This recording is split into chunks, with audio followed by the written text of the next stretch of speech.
Hi there, Bob Leda here, and welcome to this episode of Stepping into the River.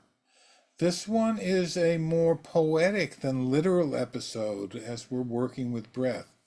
We'll be working with a guitar player who had a couple of different laments. One was about posture, as his chosen shape was one that sort of bent over the instrument like this, and the other was inconsistent breathing, which was giving him a problem when he was doing a recording session. And his sound was a little here, a little there when he was playing. What we asked him to do was to find the ease that you can get from resting. Many centuries ago, Lao Tzu said, "All action begins from rest. Practice non-doing and everything works from there." That was my goal in this session, and we'll see how it turns out. So please take a watch, take a listen, and we'll see you on the other side. All right, Julian, we got your crew here, extra eyes and ears, here to offer insight and illumination into how you go about playing. Now, we do our usual stuff, compare his top half to bottom half, what might be over-contributing to his playing. Left side to right side, where is home base? Where does he go when finishing a phrase, or where does he play from? Front half to back half, what might be doing more to keep him upright? What you catch about his breathing, and where your attention goes as Julian plays. That's the general stuff.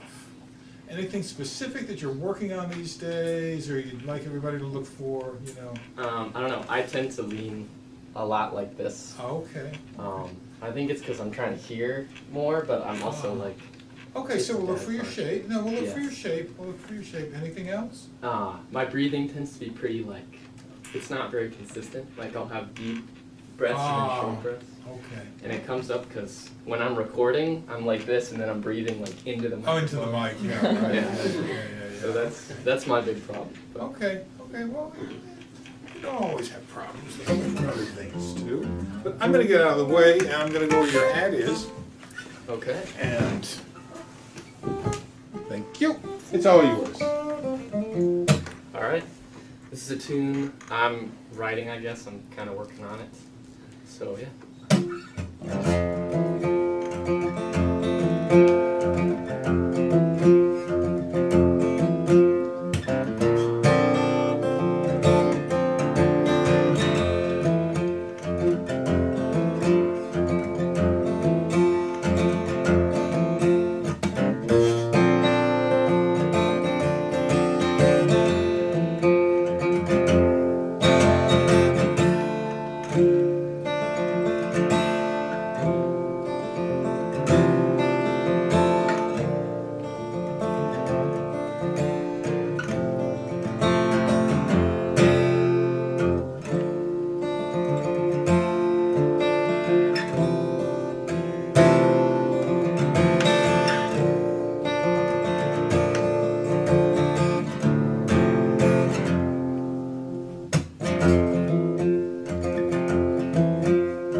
And that shape can be good posture, it can be bad posture.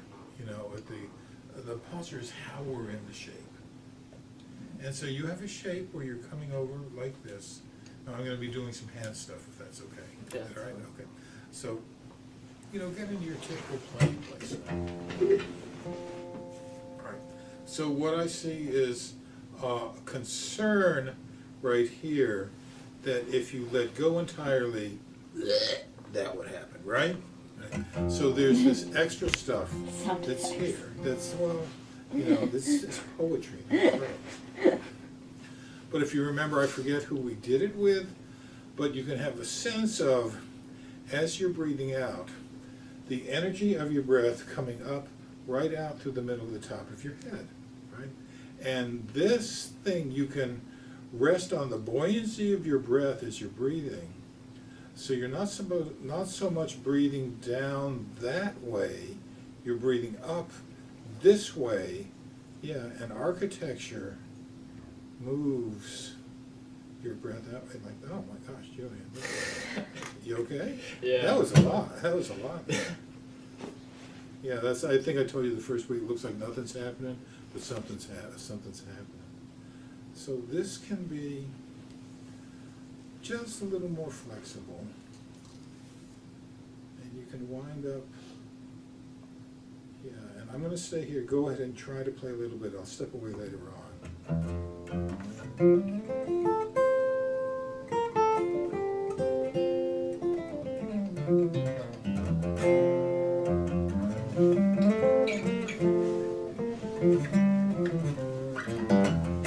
How's that? A little more comfortable. Yeah. So what I'm trying to find there for you is having your head supported through your entire spine, all the way down to in here, into where your sitting bones are. And then your breath, which is a source of buoyancy, really energetically coming out the middle of the top of your head.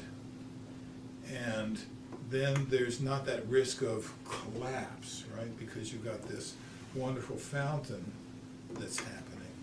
So try to tap into that for yourself. I'm going to get out of the way again, go over to the hat seat. Thank you.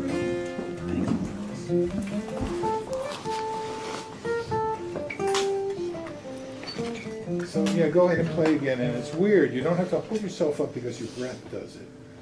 Okay, it's weird.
Whoa, you did it with your eyes closed all the way through.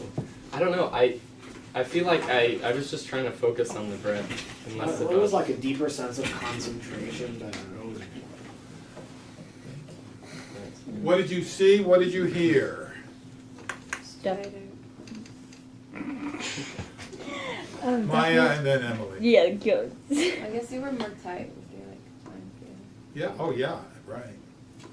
I was just gonna say, just from like a body perspective, you were way more upright this time. Without insisting on it. But yeah, without like being like I'm holding myself upright. Exactly. Yeah. Exactly. Yeah. Yeah, there definitely was a quantum leap with the posture. I mean, first it was this, and now it was so much better. Yeah. Yeah, I feel more comfortable by seeing him. I'm just curious. I also play a little bit of guitar, and when I hold the guitar, I don't really have space to lean because it's like here. Right. So I Yeah. was just, it was a new perspective to think. Like, if Oh, I have an sure, extra sure. body. Right. I think Right. I can Right. Had Yeah. extra I forget who I did it with. Remember, I did the one where you did cat and cow, and you go into a slump, and let this go through here. If you can find a way to take advantage of the buoyancy of your breath, things become a lot easier. You know, especially if you have awkward shapes. Have you ever seen an oud?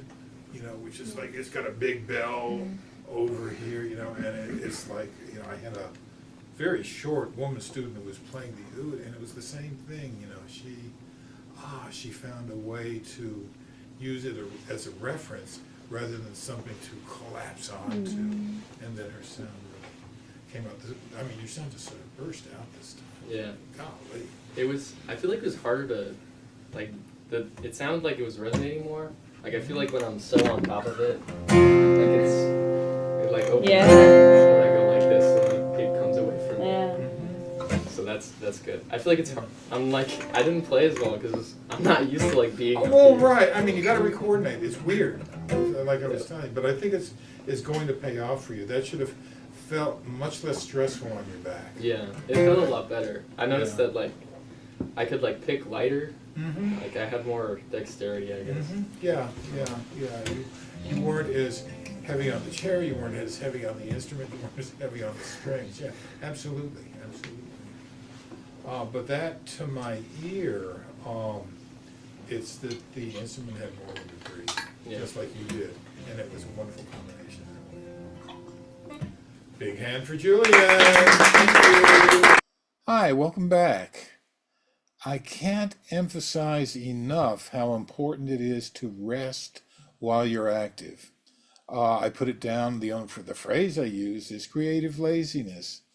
But in physiological terms, it means your parasympathetic nervous system is intertwined with your sympathetic to keep you from going all frantic and this kind of thing.